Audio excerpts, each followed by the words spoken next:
L'innovation du jour avec Anissé Mbida. Bonjour Anissé. Bonjour Ombline, bonjour Alexandre. Bonjour Anissé. Bonjour à tous. Le mondial de l'auto est ouvert au public depuis hier. On y parle beaucoup de voitures électriques.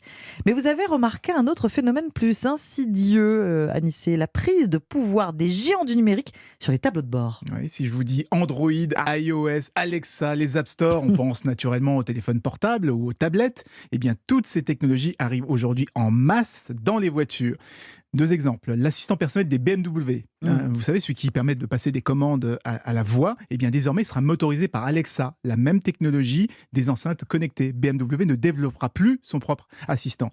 Et chez plusieurs constructeurs, l'affichage de la vitesse, du niveau d'huile, le réglage de la climatisation, bref, toute la gestion des fonctions de la voiture sera confiée désormais à un système, le même système qui pilote aujourd'hui votre iPhone ou votre iPad. Les constructeurs ne développeront plus leur propre système, ils s'en remettront à celui d'Apple. Du coup, on ne sera pas dépaysé, on se retrouvera avec les mêmes codes, la même ergonomie que sur son iPhone. Alors c'est plutôt une bonne chose. Enfin, j'imagine, quand on arrive dans une nouvelle voiture, on a parfois du mal à comprendre comment elle fonctionne. Bah oui et non. Jusqu'ici, les constructeurs se contentaient de répliquer l'écran du téléphone sur le GPS de la voiture, l'écran de n'importe quel téléphone, puisque la plupart gèrent aussi bien les mobiles Android que les iPhones.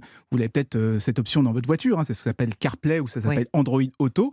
Mais maintenant qu'il s'agit de piloter l'ensemble du tableau de bord, ils vont devoir choisir leur camp, parce qu'on ne peut pas avoir deux façons de commander le chauffage, une façon quand on a un iPhone et une autre façon quand on a un Android.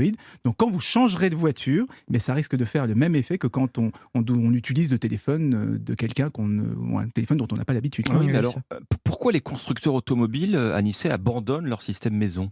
Parce qu'ils ont du mal à suivre.